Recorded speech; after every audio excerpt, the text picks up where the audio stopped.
right. So you said that we did 2 sessions? Yeah, we've had 2 sessions so far. Yeah, one we kind of focused on upper back and neck, and the second one was just kind of full body type thing, just kind of moving where we felt like it. But I feel like there's just a lot to unpack as far as like my clients are really, really loving everything that I've been implementing so far. So I just wanted to let you know that, and I've texted you, right? I'm that kind of person who like I'm not afraid to like share with the things that I really am enjoying, that I love, that if I'm seeing results, I'll let you know, right? Like because it's exciting for me. Yeah. And so it was nice to work on Otis last time. He's a big guy. He's tall, big, but it was nice to know that if I could like work on a body like that, this is going to be pretty simple, like pretty easy, a lot easier on my body. Because I felt it was very, like, I obviously didn't use my hands. It wasn't that much work, but he's a big dude. So, I was kind of sweating by the end of it, but knowing that I could work on someone of his stature and do this well, made me feel really good. And so also with the clients that I'm working on now, still on a table, I'm implementing more of the table tie techniques that you've told me, because I'm not all the way on a mat yet, right? Yeah. And so my clients are saying things like, wow, like it feels almost like I'm in a PT session, right? Like I'm sure you've gotten that before, or I feel like this is like PT, but like I'm not doing the work, so it's not like hard, but I feel like it's just like so much more than just a typical massage. Like that's what I'm getting from like most of my clients right now, Yeah. which is fantastic. Um, and so a lot of my reviews are coming in with those kind of words and things like that. Um, so I'm just really excited that I kind of took the plunge to go with the mat, like just full on, just go right to the mat, which I don't know how. I was going to ask you, like, the people that you're training, like, do they have a lot of hesitancy to go right to, like, how many would you say go right to the mat after they do like one class at the table versus like they just want to stick with like table tie? So this is an inordinately complex issue. And Okay. sometimes when I discuss this with students, when I discuss the overall business, there's a misunderstanding about what's going on. So the students will see, like, we have 300 or so subscribers. Most of those subscribers are in the private Facebook group. They think that represents this like huge swath of the marketplace. 300 people is, for 50 states, is that 6 people per state? My work doesn't touch 0.01% of the massage marketplace currently. Mm-hmm. So the students, and this has been my experience, the students who take group classes with me here in Austin primarily, because this is where I live, they will take an initial 18-hour intro tie class, which is mat based, or a 12-hour table tie class, which is all table. Mm-hmm. They will incorporate a move or two from the table class and then lose everything from the mat class they just took, because the facility they work in is all table based. Yeah. So there's been no significant bump on the dial, in my opinion, locally. Yeah. There is Okay. little to no interest, in my opinion.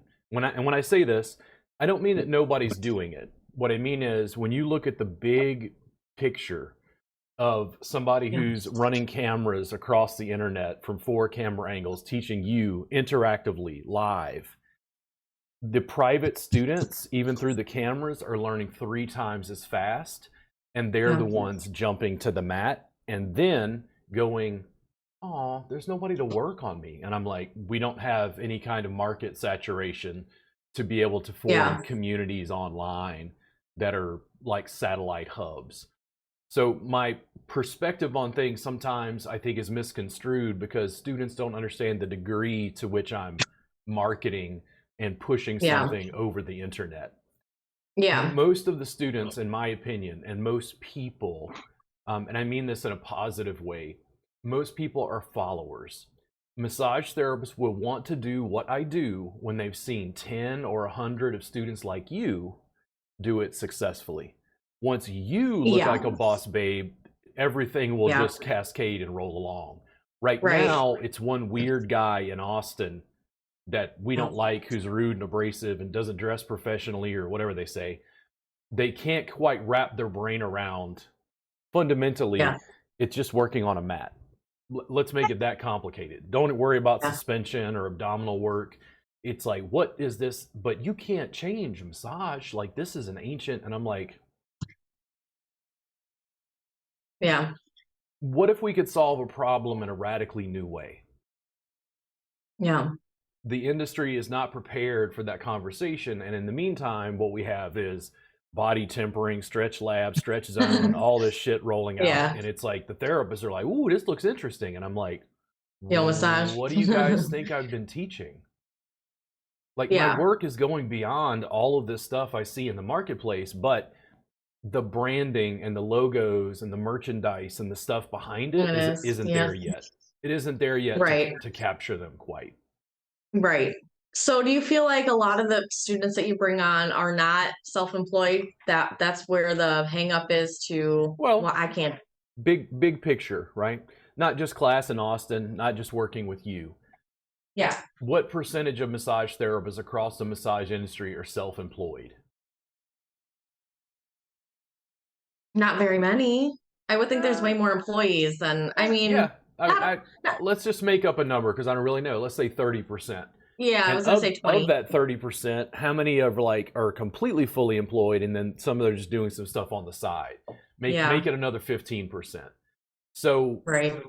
in a sense, even though I'm teaching table tie, it's very challenging to try to market what I'm teaching to a table-based audience that's an employee, where they're afraid to break the mold because the boss is going to get pissed off because they're not delivering massage. Does that make sense? Well, yeah, I mean, for me, I think at one point in my career, I was trying to leave massage. This was back from probably like 2016. I actually did leave massage for a little bit. I actually started working in iHeartRadio for a little bit doing sales. Yeah. But I was so like, I'd already been doing it for like 6 years. My body hurt. I was working like 8-hour shifts at the salon, right? Like back to back to back kind of thing. And I felt the same way. I was like, why am I going to take these continuing education credits and like not be able to use, continuing education. I know that's a whole different like conversation in itself with you, but like, like got certified in cupping. I sold my cups because I'm like, there's no reason for me. I can't do this at my job, Yep. and I was working so much. There's no way I could even have like do this on the side, So I'm like, I just spent hundreds of dollars for no reason, but okay, lesson learned. So if you look at it from a consumer perspective, the students rarely tell me that the clients don't like it. Like, you've only done 2 trainings, you've just introduced the mat to some degree. Are you getting negative feedback from clients? So the deal is, I have been told in no uncertain terms that it's more effective, it's easier on the therapist bodies, and they can charge more for it. And I go, it sounds like I just innovated an industry. The problem is the facility owner, let's say they've got 20 massage therapists on staff. Why would a facility owner want to change things to have students doing or staff doing what I'm teaching? You become skilled labor, you're harder to replace, and the massage therapists are pushing back because I'm changing the service. I never get complaints from clients. That's never the issue. The clients are like, this is amazingly effective. Why aren't massage therapists doing this? And I say, massage therapists are not only telling me that what I teach is not Thai massage, they're telling me it's not massage at all. And they're like, oh my God, are you serious? And I go, they're taught this practice in school, and they understand I'm dismantling it. I'm going back to basics and going, listen, I'm going to give you 50 to 75% more tools for any given issue. Yeah. The mat. Yeah. That foundation turns everything upside down. Now, that foundation is strange enough. Now add I'm going to teach on the internet from 4 camera angles and reach out to anybody I can find. It's disruptive, and frankly, it doesn't lead to a sort of standardization that makes facility owners comfortable to adopt a new model yet. Yeah. Right. Yeah, I don't know, like, even so I got like the photos done, which obviously I did like on purpose. But even just being able to share the few things that I've shared, and it's not a lot, it's like 2 pictures, right? I don't even have like the final images yet, um but also being on LinkedIn. So that right now for me, when we talk about marketing, like for me, that's like my space. And talk about no one being on LinkedIn. Like, I mean, massage therapists in general, like it's taken a long time to even get on like anything. Like, but now I see more people on Instagram showing like their reels and stuff and making stuff, which is fine. But like, I feel like I'm also in a space completely on my own too on LinkedIn, because that's where my target market is. You know, like working professionals who have the money, who are busy during the day, but they can come in at night because no one else who's independent has those hours. I look online for me to try to get a massage, and like no one's open past 2, you know. So that in itself, I feel like I'm filling a gap too. But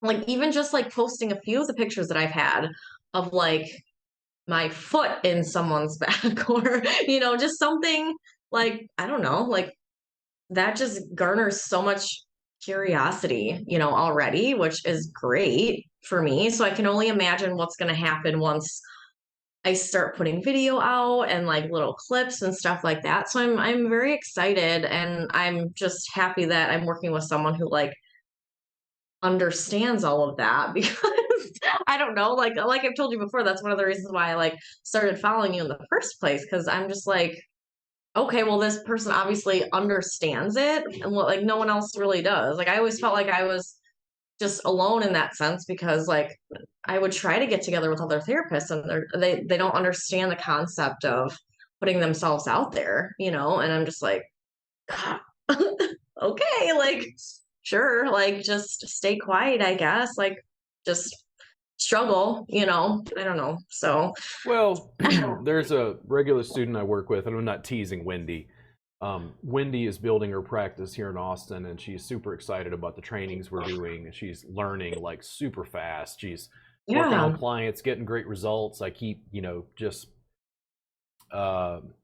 iterating. Like I just keep training, keep working with her, nurturing her, assisting. And she'll tell me regularly, she's like, I hate social media. And I go, wow, it's a perfect student. Totally adept at the body work, wants to learn as fast as possible, completely hates social media. I'm like, Wendy, why do you dislike getting clients effortlessly? And she's like, no, but I hate social media. And I'm like, that's a very blanket statement. I feel like, would you run TV ads? Yes. Would you run radio ads? Yes. Would you run newspaper ads? Yes. This is the TV, this is the radio, this is the newspaper, and its distribution is free and global. What did she say? Because it's hard, or she doesn't like, I don't like, what is there? I think students have a bias about many things, but just to make this clear, like we're having a conversation, somebody sees this later. You worked in social media sort of stuff before you did massage, right? And kind of in what industry was that? Small business. Okay. Like, so you have some business experience outside of the massage world the therapists don't understand. In my case, I knew that for me to go where I wanted to go, and I said, okay, what's maximally effective for the client and what's easiest on my body? Next level pain relief. When those 2 lines crossed, I was like, go do that, go do that. And then I got, this is not Thai, this is not massage, and I'm like, it's maximally effective for the client's pain. And excuse me. Woo. I said, it's maximally effective for the client's pain, and it's easy and nearly effortless on my body. And they went, this is not massage. And then I went, Now, I had a business problem, and as a former philosophy student, how much time did I really spend dealing with business? Not a lot, no. Not a lot. But here's what happened: very slowly and incrementally. Got a website, got some social media presence, had a flip cam, wasn't even as good as a smartphone. Yeah. Made a YouTube channel. This is very incremental years. Yeah. Twitter, Instagram, Facebook, business page, lather, rinse, repeat, started making video, things started to grow. People started to find me organically. Money just came in. Yeah. It didn't feel like I was doing anything except just turning this on and showing them what I was already doing. Mm-hmm. Once I had that positive association and feedback loop, I just kept giving it nuance to even like leading to the podcast. And it's like, well, who taught you how to do it? I'm like, nobody. Like, somebody introduced me to the software, but I'm the one who made the graphics and embedded the Instagram thing and the YouTube thing and just keep building. And people are like, how did you learn how to have a podcast? And I'm like, I went to YouTube and searched for videos and said, how do I make a podcast on Anchor? And you read and watch videos and you can learn how to do most things, which is 75% of it is like, I get great ideas from people like you. The other 75% is just like me, doing some research. So there's certain associations, because for Wendy, I think what it is, and massage therapists are like this, they want to interact with people one-on-one. They want to interact with people in a magical way, hands-on. Like Wendy will talk about it and say, well, my practice is filling up and I'm just doing this one-on-one hands-on thing. What Wendy can't see is, I want Wendy and Kristen, I'll use them too as an example because they study with me consistently. I don't want them to have full practices in Austin. I want Russian oligarchs to be contacting them and saying, can you come to Moscow and work on me and my family?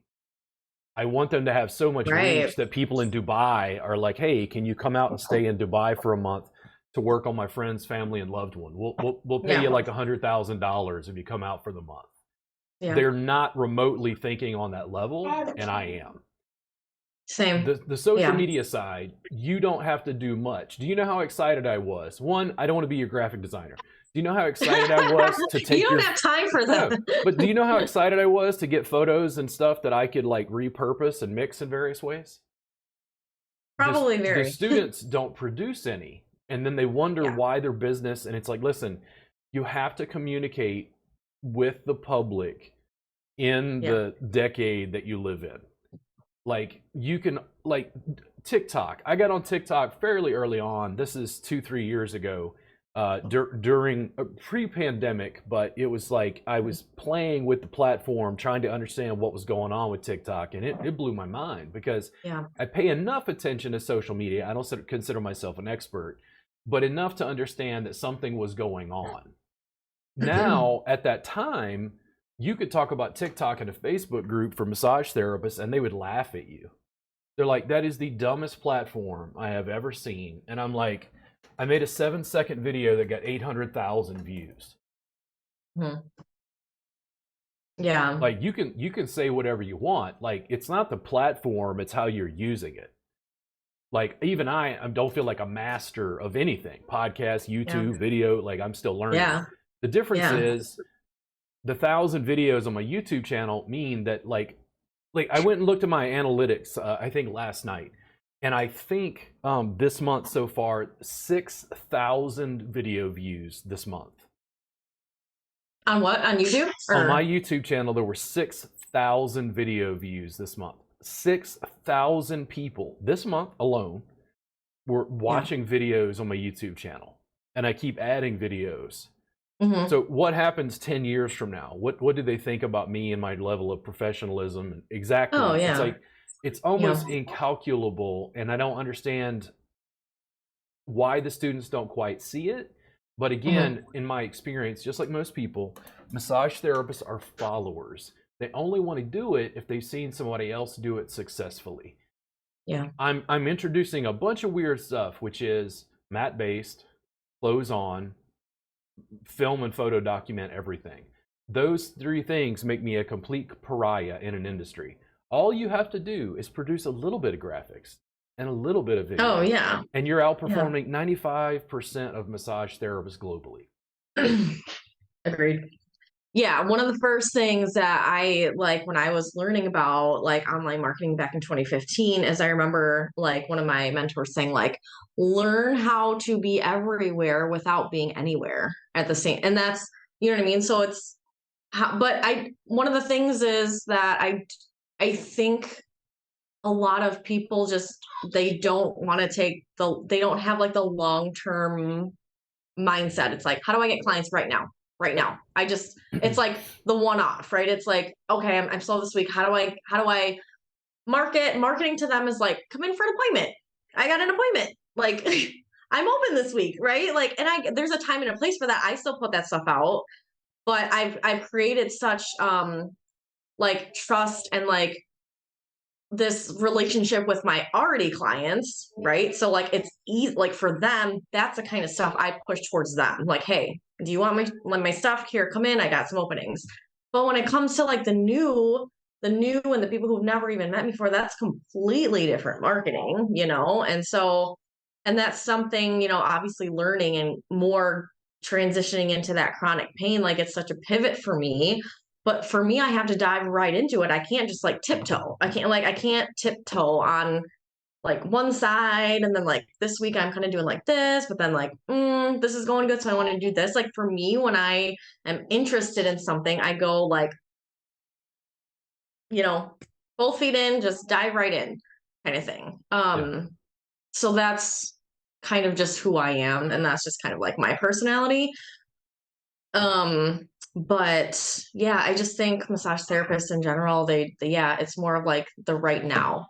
Mhm. I need the right now. There. It's not looking into the future because like I'm the same way with you, right? I took the whole stance of like, okay, like let's build my personal brand to the point where like now I'm having people reach out to me. Like I just had a girl reach out to me saying like, "Oh my gosh, would you come and speak to our group of young professionals about your business?" And all you right like, but that's taken like years of just even when I tried to leave massage, I was still making videos and like talking to the world and you know like just all these things, you know, but I just don't know if like that mindset is out there for most people. No. So Unfortunately. I've done counseling for years and years and years since I was in my probably 18, 19 years old, Give me a on and second. Give me a off. second. Oh, Give take me your a time. second. And where were we? Um, I think you were saying, so I was just saying how like I've just been talking for years, you know, and I'm getting people who want to like literally you're like, can you come talk and do this? Can you Yeah. come talk and do that? Like, Well, I mean, remember I talked about like facilities and then like schools. I'll tell yeah. you a quick story just to reiterate like certain ideas and concepts. So I was doing something different. I needed to build a footprint so that people considered me a professional. So I just kept making video. I got very attracted and fixated on Gary Vee. And Gary Mhm. Vee to me was kind of like an internet business coach. Gary was Yeah. the guy I would Oh, talk to via video, so to speak, where he'd keep yeah. feeding me ideas. And I got a T-shirt, and it was of Gary Vee, and it said, "Ideas are shit. Execution is the game." Yeah. And I was like, "Yeah." I was like, "There you go." Like I understood that. I wore that Yeah. shirt, and I would purposely do this. I would wear the shirt while I was teaching, so that when we filmed the videos and the videos go live on YouTube, people would see the massage therapist promoting Gary Vee. Oh, sure. Okay. So Yeah. as things continued to grow, occasionally somebody would say, "Is that Gary Vee?" You know, or something like that, or some recognition. Local Hmm. schools generally do not promote what I teach. They consider me a sort of like anarchist. He's trouble. Yeah. He's not following the rules. Like we can't control him. It's Mhm. dangerous in a sense. So I had a school contact me, and they said the teacher said, "Robert, we need someone to come to the school and talk about social media marketing." And I said, "Okay, cool.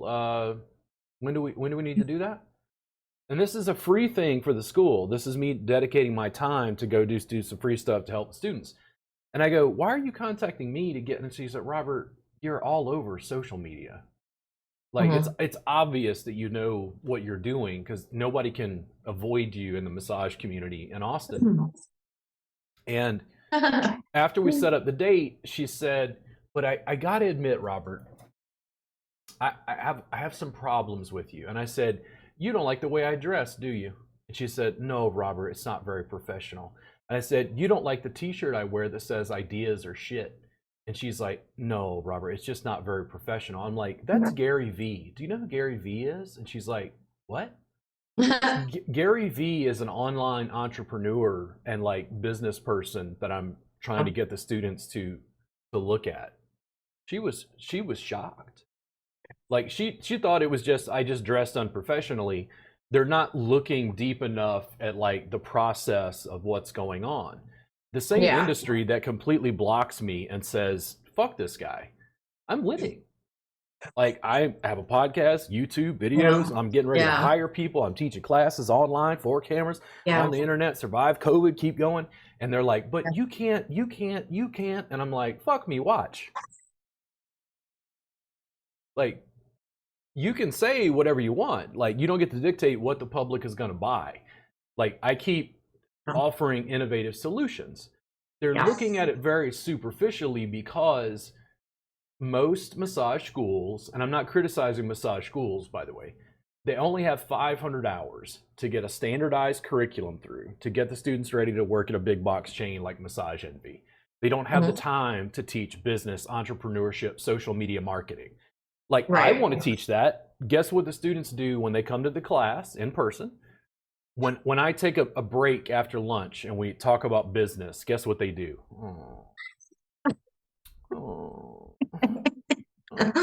So massage therapists on the whole, not everybody, there are exceptions to this.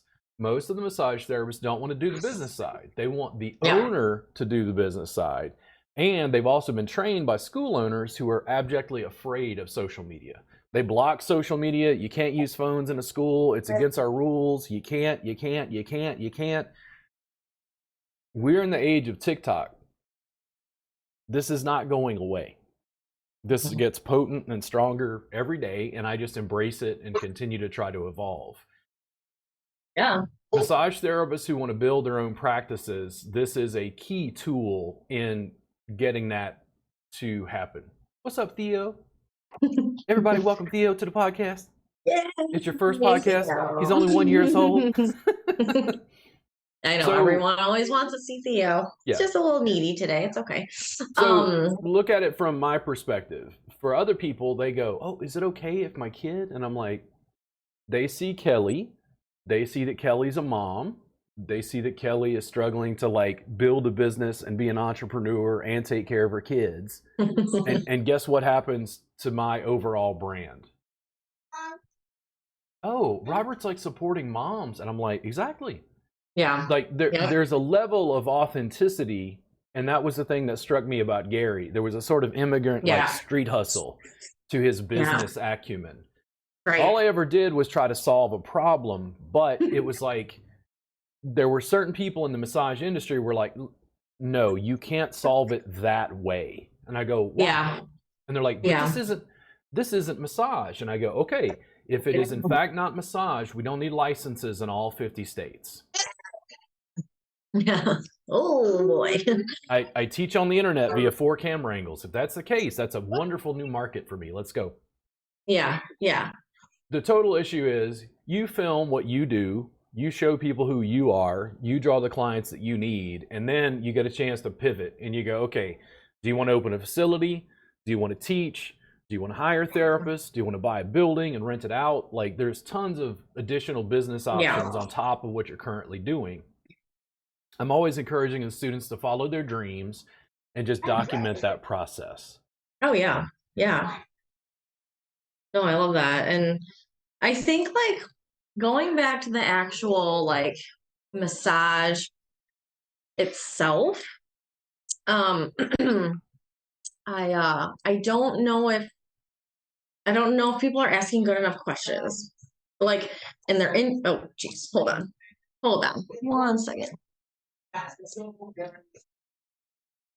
So one of the things, oh my gosh, give me 1 second. Do I need to pause? I can't. No, no, you're good. Okay. Okay.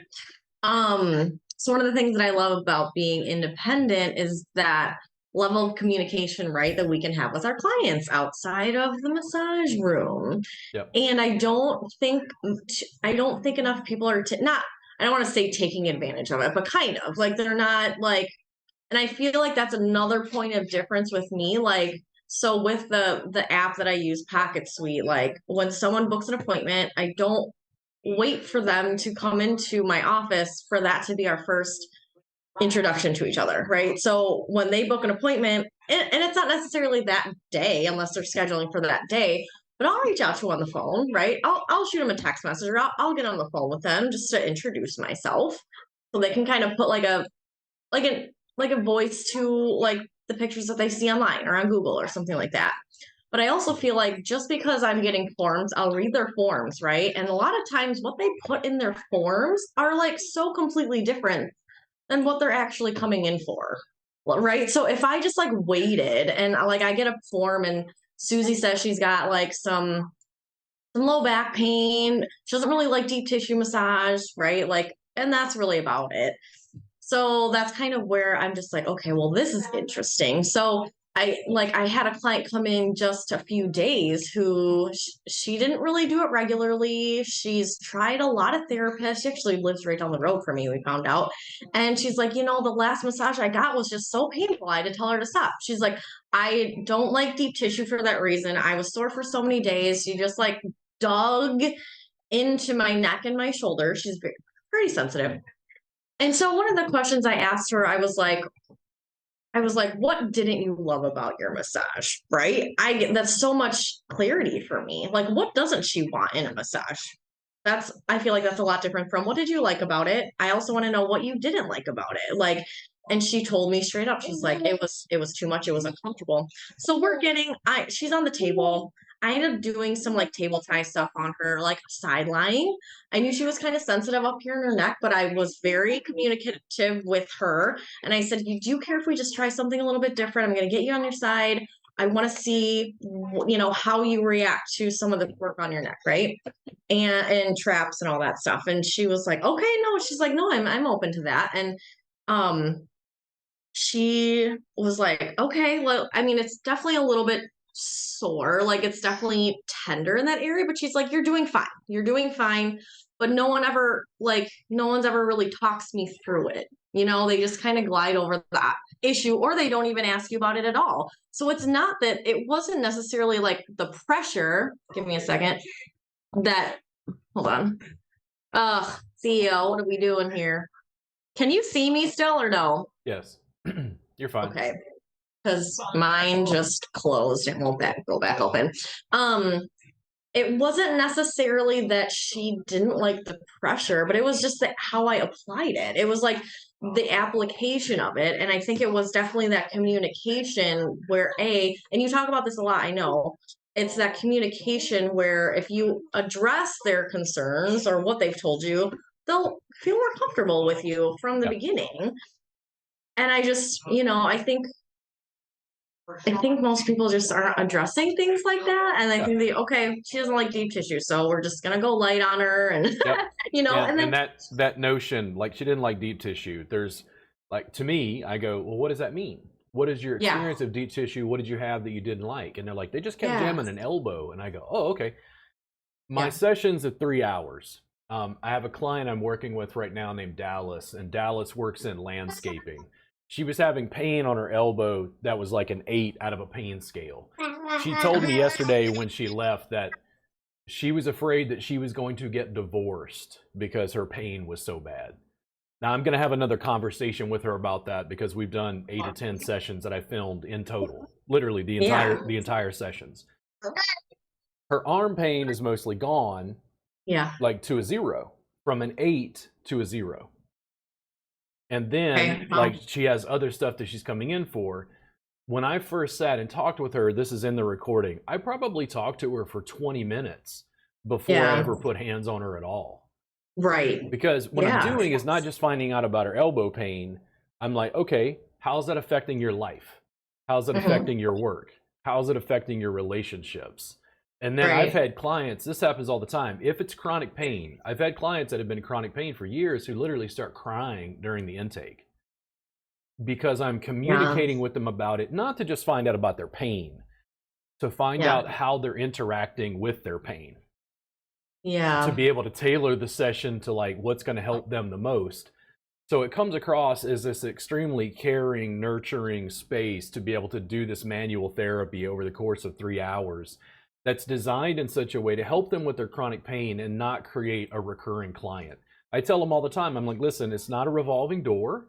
The goal is Yeah. not to get you to come back 20 times. If I could deliver a session and work on you once and it goes away, amazing. Yeah.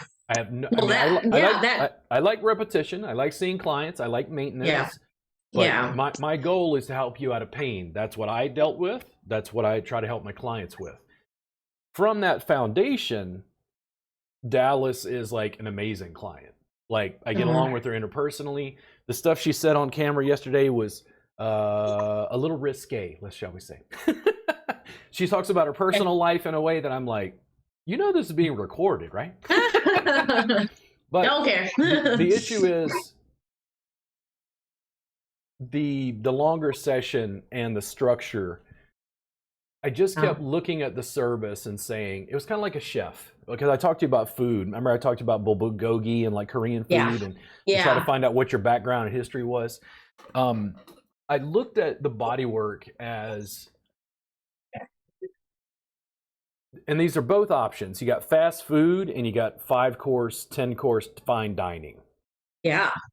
And I was like, what, and me personally, I love fast food, by the way. What do I want to do? And I'm like, I want to create this. I want local farm-raised ingredients that are locally sourced, that support the local farmers, that allow me to tweak the ingredients in various ways, because I'm getting produce and products that aren't available to most people at the supermarket. So we can create Noma, like some crazy, it's a foam and it's got like local Austin ingredients. I wanted that in bodywork. I wanted to sit and be able to talk with the client for 3 hours if need be.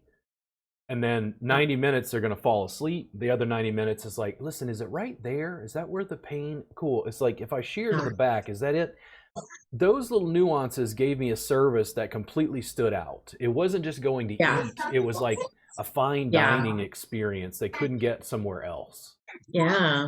And that thing, I was like, this works. Like, and I think I can teach it. I just got to keep, building.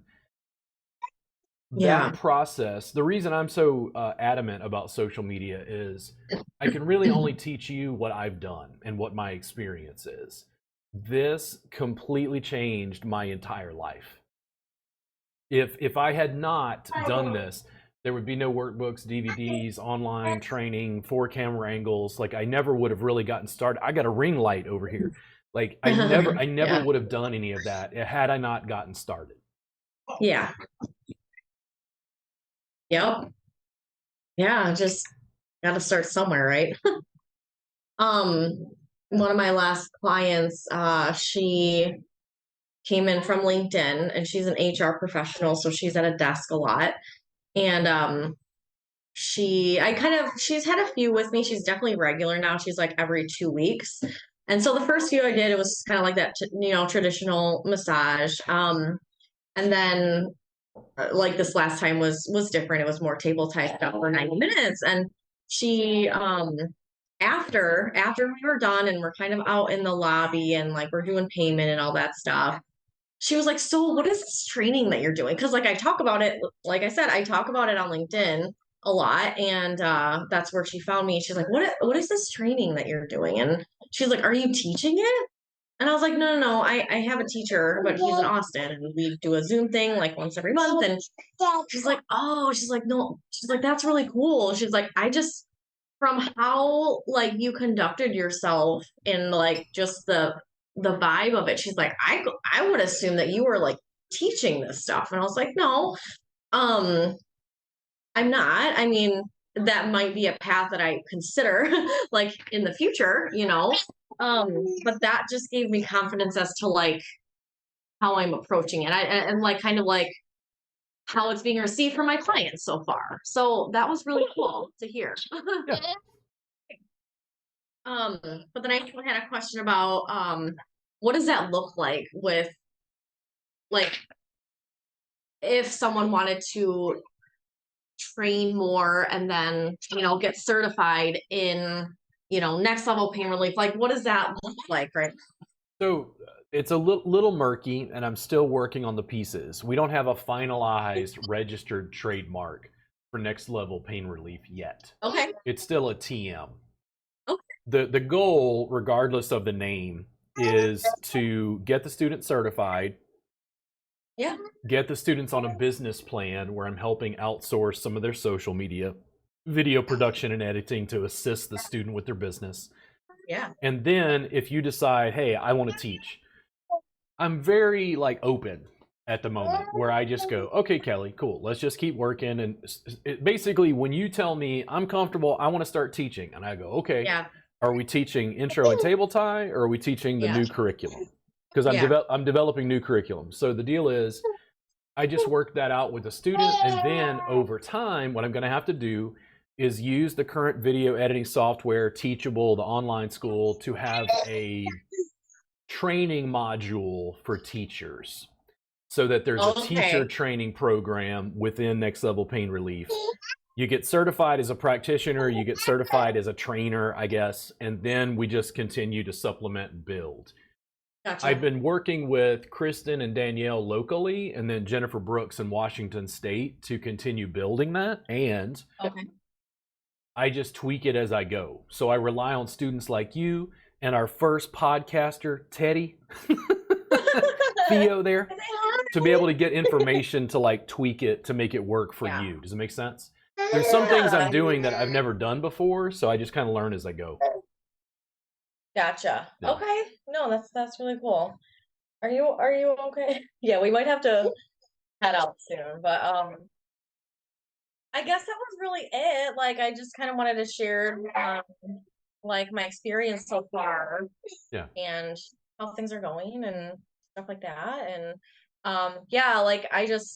she told me that, and I was like, I do love teaching. I've always loved, I was a person in massage school. I was teaching other people because I do have a degree in exercise science. So I learned all that stuff already, right? And so I do love teaching. I feel like that could be a definite thing for me in the future. Yeah. I just wanted to ask you some questions about it. So and the thing is, as we go with training, just give me feedback if you have certain ideas or things. I'm still learning as I go. I'm not perfect in any way. Yeah. Right now I've got Next Level Pain Relief, and I've got the Thai Massage Jam. And the Thai Massage Jam, we're about to add a couples massage class to this for various reasons, because I'm trying to scale this out in a different way. And then I'm just going to continue testing and building as I go. The new curriculum, it's going to be interesting because I'm trying to push the students further. Right now, even just getting to the students to the mat is like a Herculean feat. But it's because unless somebody provides the business where the clients just come in, the students, for the most part, don't really want to make their own businesses. When I say this is big scale, huge national market. They don't want to build their own businesses that are mat-based when they've never seen anybody have a mat-based business that was successful. Sure. Yeah. Besides you. Yeah. And then even that, it's like a statistical anomaly, right? They just assume it's something about me, and it's no, you have to do certain things. But I'm also, when I talked about helping you with some of the business side, the video editing and such, I really think, I was thinking about this. So Next Level Pain Relief, great. I think some students will study with me just when they see what happens to your business and your social media when you sign up for this. When they see your social media go on autopilot and realize that you're making money because all you're doing is putting your phone on a tripod, recording a session. When people see that, other massage therapists, they're going to go, well, I want that. And it's well, how do I buy this? And it's you get certified, then you buy the business package. Oh. Yeah. Because for me, part of the struggle right now, even when I talk to Kristen, Danielle, Wendy locally, is there's a little bit of a back and forth between in-person classes and online. Yeah. And Now I'm kind of juggling what feels like two businesses simultaneously to try to figure out how much of the business is online via cameras and how much of it is actual hands-on instruction in person. Okay. Okay. Which also, if you decide to teach, extends to you, because I have to help you figure out, okay, how much of your teaching is online via cameras and in person. Yeah. They're very different things. I had to build layer after layer to get there, but I can help the students do so quickly. I'm just a little bit like, I feel like I'm in a boat out in the water, like going, is there land out here somewhere? Because it's kind of uncharted, you know. Yeah. Now, Theo, what? This is your first podcast. You can't cry on your first podcast. We're broadcasting to the world here. I know. Just one of those days, just had to be one of those days. Normally he's down for a nap, but we had like no sleep last night. So we're going to try to get there soon. But, Okay. but yeah, I appreciate it. I will let you go. Okay. But yeah, like if I have any questions, like, yeah, I'm not afraid to ask. So Sure. Yeah, and we can do these again. Don't feel like rushed in any way. If you have certain questions that you want to address in this format, it's completely fine. Okay. Cool. So good for today? Yeah, we're good for today. Cool. Listen, I'll talk to you soon. If you need anything, just reach out. Okay. Thank you so much. Thank you. Bye, Theo. You'll have to close it.